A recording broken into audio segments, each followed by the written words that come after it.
dimudahkan urusan orang, supaya dimudahkan pula urusan kita, terutama urusan mati sakaratul maut. Bayangkan kalau sakaratulnya 6 bulan nggak mati-mati. Judul lagunya Setengah Napasku Pergi. Siapakah itu orang yang sakaratul maut 6 bulan tak mati-mati? Namanya Mustafa Kemal Atatürk. Siapa dia? Kuburnya di Ankara, Turki. Ketika jamaah mau pergi ke Ankara, mau tanya, Ustaz Somad, kami mau pergi ke Turki, Ustaz titip apa? Mau titip sorban besar? Jangan, hidung saya pesek.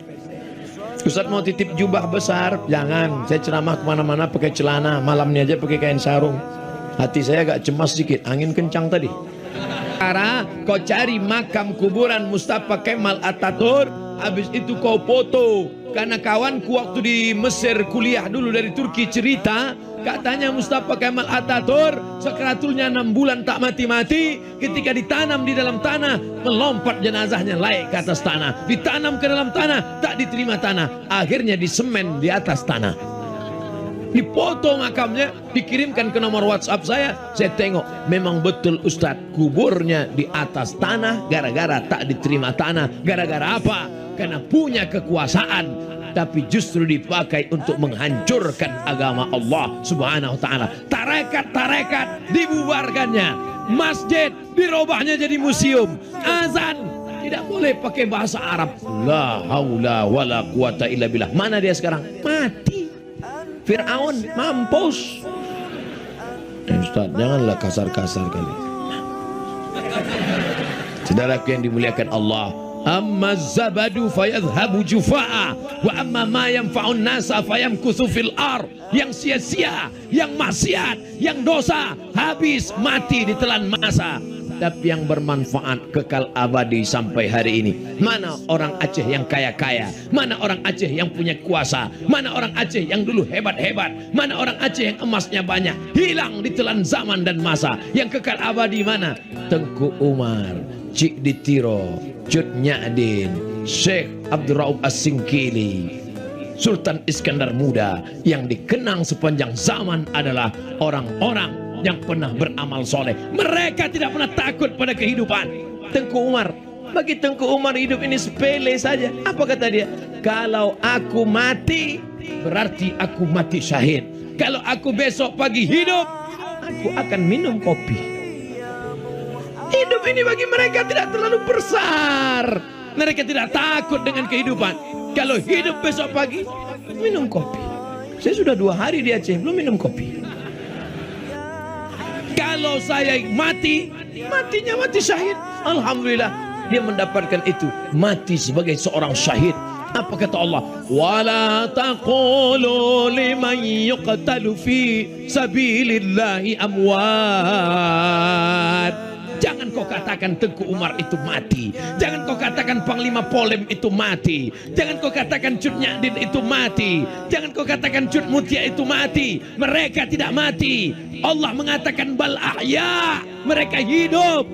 Walakin la tash'urun, kalian yang tak sanggup merasakan kehidupan mereka. Mereka hanya berpisah dari jasad, tapi mereka sakratul mautnya husnul khotimah. Mati mereka kal qarsi, seperti dicubit saja. Mereka matinya seperti dicubit saja. Sementara kita mati seperti ditebas di tempat yang sama beratus kali. Seperti kambing yang dikuliti hidup-hidup. Seperti mata kail pancing yang ditarik dari kulit yang basah. Hidup hanya sekali, buatlah yang berarti. Itu dapat Ustaz dari mana? Dari dinding pesantren Gontor 10. Waktu masuk tadi saya tengok, hidup hanya sekali, buatlah yang berarti. Wah, dapat bahan ceramah. Makanya kalau lewat-lewat tuh baca guys. Saudara yang dimuliakan Allah Subhanahu wa ta'ala, mana yang punya harta, mana yang punya kebun yang luas, hilang. Mana yang punya seragam-seragam bangga, mana yang punya bintang-bintang, hilang. Semua hanya sebagai foto kenangan semata. Tapi yang kekal abadi, anakmu di tengah malam berdoa bertahajud, Rabbil firli wali walidayya warhamhuma kama rabbayani saghira. Itulah yang menerangkan kuburmu, Bu. Itulah yang membuat kuburmu lapang, Pak. Itulah yang membuat engkau tetap kekal abadi di zaman yang hiruk pikuk. Buat dia pandai berdoa. Ini anak tidak diajarkan doa, tidak dimasukkan ke pesantren, mati kita. Pakainya baju hitam, celana hitam, topi hitam, kacamata hitam, Man in Black. Habis itu dibukanya keyboard, nyanyikannya lagu Ayah dengarkanlah.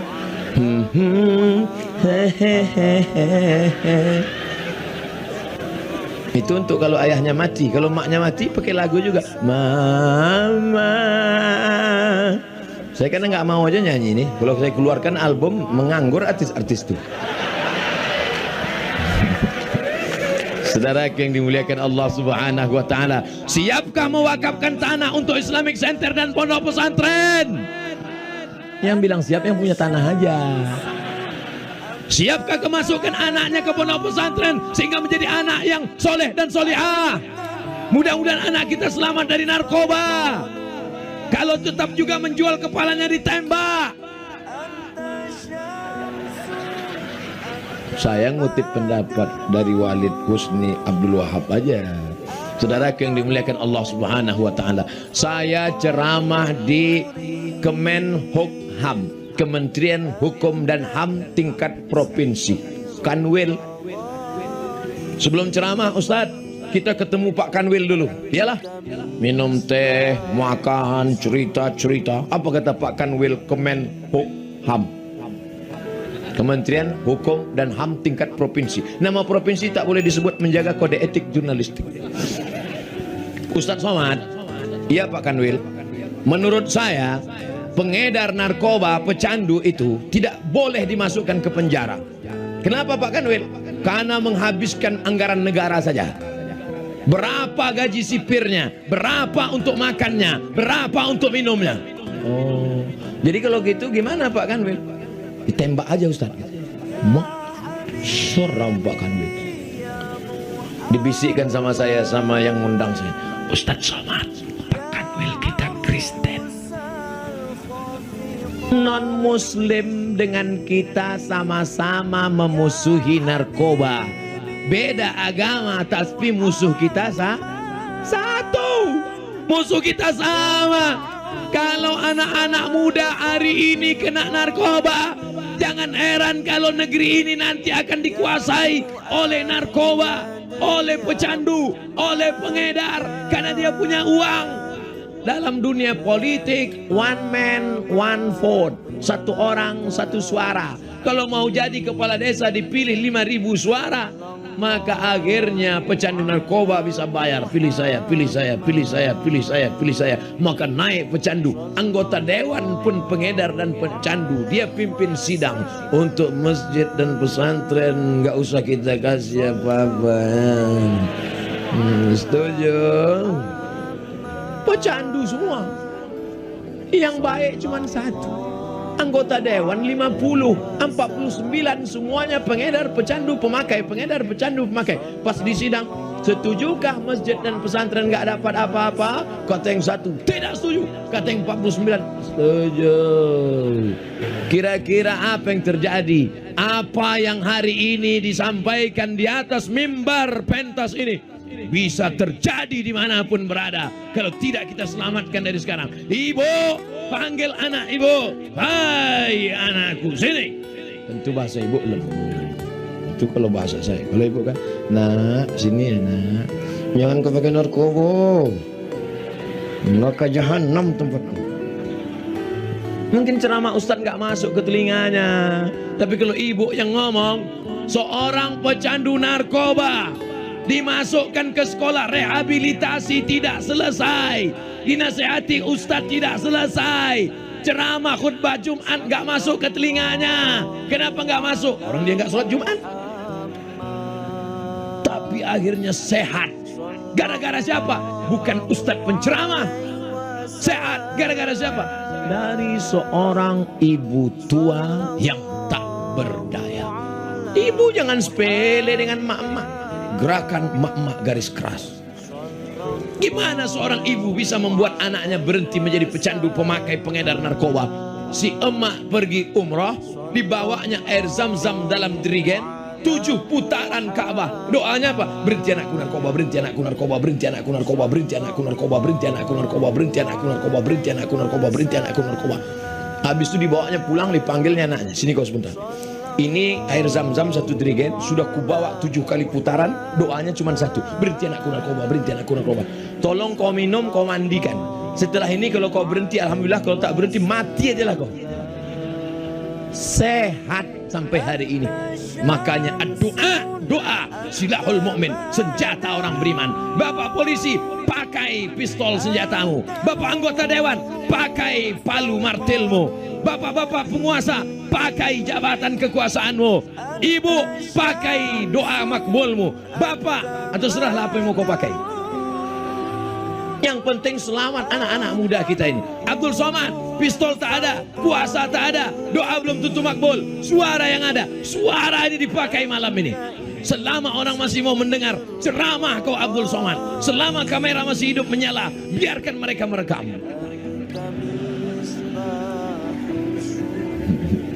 Masya Allah, tabarakallah.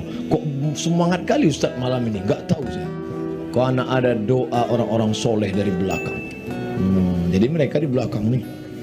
Pernah tak Bapak Ibu melihat gambar seekor kucing kurus melihat gambarnya seperti singa di depan? Begitulah saya sekarang. Wayangan saya singa dengan gagah perkasa. Karena ada walid, ada ulama, ada kiai, ada tengku di belakang. Mereka berkata, Abdul Somad, maju kau ke depan. Kami mendoakan dari belakang. Kalau mereka membuli, membunuh kau, kami doakan dari belakang. Saya diundang BNN, Badan Narkotika Nasional. Akhirnya saya pun datang. Ustadz, dokter perempuan, polisi, BNN. Yang pertama bicara BNN. Saya sebagai ketua Badan Narkotika Nasional mengajak kepada kita semua supaya berhenti, karena kita adalah negara hukum. Siapapun akan ditangkap. Selesai. Kemudian Pak Polisi, siapa saja yang pakai narkoba kita akan tembak, kita akan tembak. Nah, habis itu Ibu dokter. Ibu dokternya agak lembut sedikit. Adik-adik, kalau bisa jangan mengkonsumsi narkoba. Karena kalau narkoba yang kita pakai, nanti kita bisa mati. Kalaupun nggak mati, gila. Paling rendah goblok.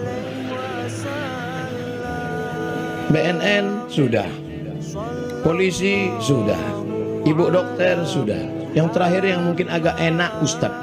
Hanya Ustadz. Siapa saja yang pakai narkoba, neraka jahanam teman. Mati su'ul khatimah. Ada yang lembut rupanya masalah narkoba. Pas turun saya ke bawah, dikawal sama Pak Polisi sampai ke tempat parkir. Saya bilang, Pak, ngapain kawal saya? Saya biasa bawa mobil sendiri, nyetir sendiri. Pak Ustadz, itu ceramah Ustadz tadi keras. Kalau ditembak mereka dari belakang. Iya juga. Masya Allah, tabarakallah. Tapi yang namanya hidup ini, berapa kali kita diancam, diponis orang mati. Nggak mati-mati. Jangan takut. Berapa kali dokter mengatakan, Bapak, kalau nggak dibedah, kalau nggak pasang cincin, kalau nggak makan ini, mati. Dokternya mati duluan. Ajal di tangan kuasa Allah. Innama amruhu idza arada syai'an ayaqula lahu kun. Itu. Walid tadi ngomong begitu lantang. Itu bukan tanpa resiko. Ustaz kenapa berani? Beliau udah mendahului. Ini pelajaran bagi bupati, gubernur, kepala daerah, Pak Camat. Sebelum Ustaz ceramah, kalian gas dulu. Biar Ustaz tuh agak berani sedikit. Tapi kebaikannya bukan untuk popularitas. Ini tidak ada hubungan dengan pilkada. Masih lama lagi, masih jauh. Ini adalah untuk kebaikan masyarakat. Supaya masyarakat cinta kepada agama, menjaga marwah dan kehormatan diri. Maka kita jaga ini semua. Sholat berjamaah, ramaikan masjid, wakafkan tanah, masukkan sekolah agama. Setelah itu insya Allah, walau anna ahlal qura amanu, kalau penduduk Aceh, Aceh besar, desa teladan, amanu, percaya pada Allah, wattaqau, takut pada Allah, la fatahna